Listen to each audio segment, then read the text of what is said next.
الشيطان طور من نفسه النهارده واصبح معايا الايفون والتليفون بتاعي، اقرا عليه الرسائل واشوف الناس دول كل مين اتصل بيا ومين الاخبار وعملت ايه ومين جه ومين راح. الشيطان دخل لي جوه الكنيسه وشدني وسرق مني اقدس الاوقات اللي بحب اقضيها مع ربنا، خدها مني الشيطان. كده خليك حذر. احنا زمان يا احباب ما كانش معانا موبايلات ولا حاجه، خش الكنيسه الموبايل يتقفل، مش حتى تعملوا صامت تقولوا لا لا لا، يتقفل. انا داخل اصلي، وانت لو في مكان دلوقتي ما فيهوش ارسال هتعمل ايه؟ اعتبر هذا المكان ده انت تقطع عنه الارسال حاليا جوه المكان اللي مشغول بيه بربنا، تنشغلش بحاجه غير ربنا تانية. وممكن الشيطان يا احبائي مش بس يحاربنا في اقدس الاماكن، بل واقدس الاوقات اللي بنقضيها مع ربنا. يمكن نسمع باستمرار شكاوى الناس، يقول لك يا ابونا انا طول السنه كويس، بس لما يجي الصوم الكبير حرب الشيطان تكتر عليا. ايوه، ما الشيطان يا احبائي اقول لكم كان بيتجن، بيبقى غير طبيعي في الاوقات المقدسه اللي انت صايم فيها. هو متضايق، هو مش عايزك تصوم، وعشان كده قال لنا كده، قال الصوم والصلاه يخزيان الشيطان. وانت صايم يحاربك الشيطان، بقى مش بس وانت بتصلي يحاربك الشيطان. احنا ساعات يوميا نبقى مبسوطين وكويسين واخر تمام، اليوم اللي اتناول فيه اطلع من مناوله اروح البيت تحصل مشكله بسيطه على اكل، على راي، على فكره، والدنيا تقوم. الشيطان ولعها في ايه؟ اصلا انت جاي من التناول، ما هو مش عايز يخليك تعيش في سلام، عايز يضيع ما قد اخذته من بركات ومن نعم وقوه في هذا اليوم. فانت كن حذر، خلي بالك. تقولش انا اتناولت وخلاص، لا، خلي بالك. اما تلاقي كده شيطان بيلعب بيك شويه كده في شخص معين هيضايقك، هيديك كلمه تعجبكش، خليك فوت، قول لي النهارده انا في قمه السلام. ساعات يبقى واحد كده مره جالي بيقول لي يا ابونا، كان بعيد عن الكنيسه خالص، عايش في العالم، مشغول بالعالم، مفيش كنيسه، مفيش ربنا وكان مبسوط وسعيد وفرحان، بس كل وقتي اتضم للكنيسة وبقى حلو، بقى يتناول وبيجي الكنيسة وقداس أول وعشية كتاب مقدس، ابتدى يتحول.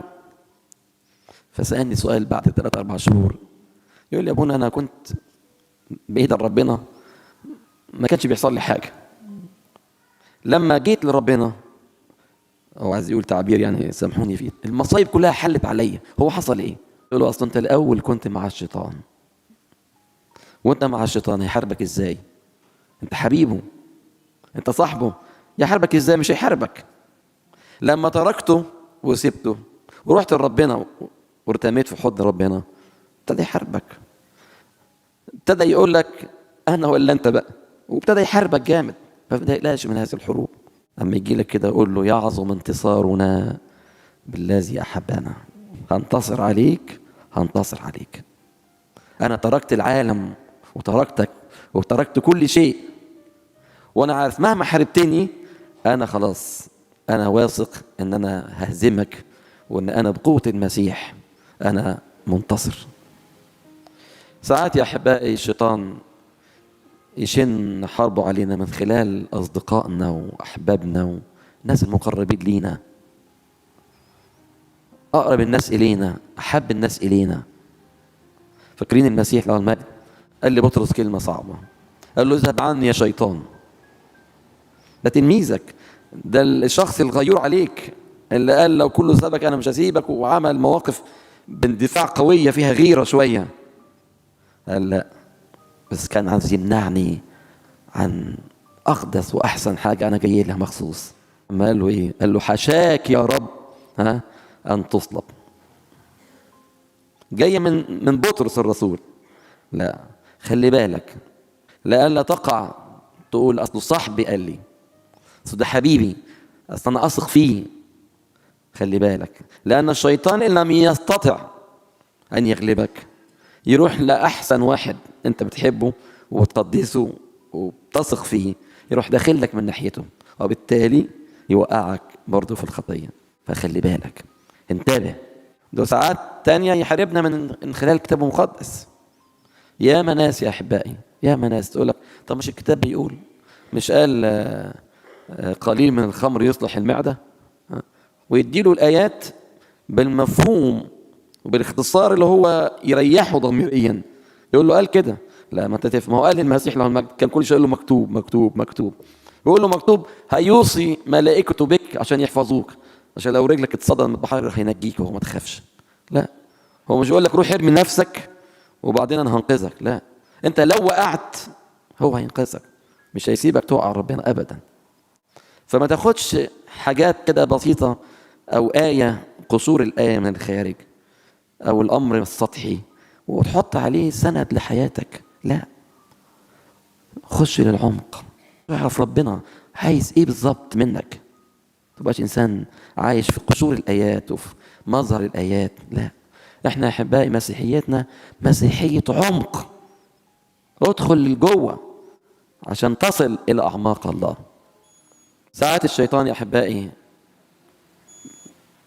بيعدد اسلحته. يعني بيحاربني النهارده بحاجه معينه، بالاكل، بكره بالشرب، بعده باللبس، بعده بالاملاك، بعده كل يوم. زي الكتاب المقدس النهارده يذكر لنا كم تجربه، كم حاجه، كم حرب. يقول لك 3. قال له اعمل كذا هديك كذا، اعمل كذا هديك كذا. لا، ده بيقول لك حرب وباكتر من كده. دول ال3 الظاهرين. الشيطان ينوع اسلحته معاك، يعني مش بس قال لك حاجه ويسكت على كده. لا، جاء من هنا لقاها مسدوده عندك، جاء من هنا لقاها مسدوده، ما بيملش، شغال. الشيطان ينوع اسلحته معاك، فتخلي بالك. ما تقولش لا هو مش هيقدر يعمل لي هنا حاجه، ماشي، بس ممكن يحارب بحرب تانية. الشيطان يا احبائي متعدده وكثيره، ولا بد الانسان ان يتنبه. ومهما نحاربني هنا او هنا او هنا، انا واثق ان انا هنتصر بنعمه المسيح. عشان كده قال الكتاب ايه؟ قال لك تركه الى حين، او فارقه الى حين. ايه حين؟ يعني ترجع له تاني؟ ده رجع له تاني وتالت ورابع. طب احنا عندنا لما الواحد يقع مره اقول خلاص انا مش قادر. لا، اوعى تفكر وقعت وقمت بقيت قوي تقول انا خلاص على كده. لا، الشيطان يا احبائي حروبه مستمره. فاكرين ابو مقار؟ هو طالع كده فوق راح للسماء، قال له طوباك يا ابو مقار، طوباك انت وصلت. قال له لسه ما وصلت، انا لسه ما وصلتش، وانا متوقع حربك في كل وقت الى النفس الاخير. الشيطان يا احبائي يعني لا توجد عنده فضائل، انتوا عارفين كويس، ولكن انا بدي الشيطان فضيله واحده بس، هي فضيله عدم اليأس.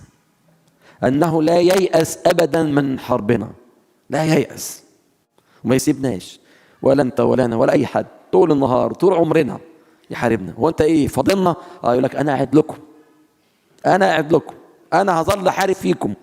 ويفضل الشيطان يحاربنا حروب الى المنتهى. اوعى تفكر النهارده سابك تروح انت بقى ايه مكسل في صلواتك ومكسل في تناولك ومكسل في كنيستك ومكسل تقول لا انا نشكر ربنا. لا، خلي بالك، خلي بالك، لانه هيتركك الى حين، وبالاصعب وسياتيك بحرب شعواء تانية عليك. فانتبه. يا ريت يا احبائي كل واحد فينا يحط كده ان الحرب مع الشيطان لا تنتهي، لا تنتهي. بس انا بطمنك، طول ما معاك المسيح له المجد هو السند، هو القوة اللي تسندك وتقويك على حرب الشيطان، وهيديك النصرة في النهاية. زي ما قال الكتاب يعظم انتصارنا بالذي أحبنا.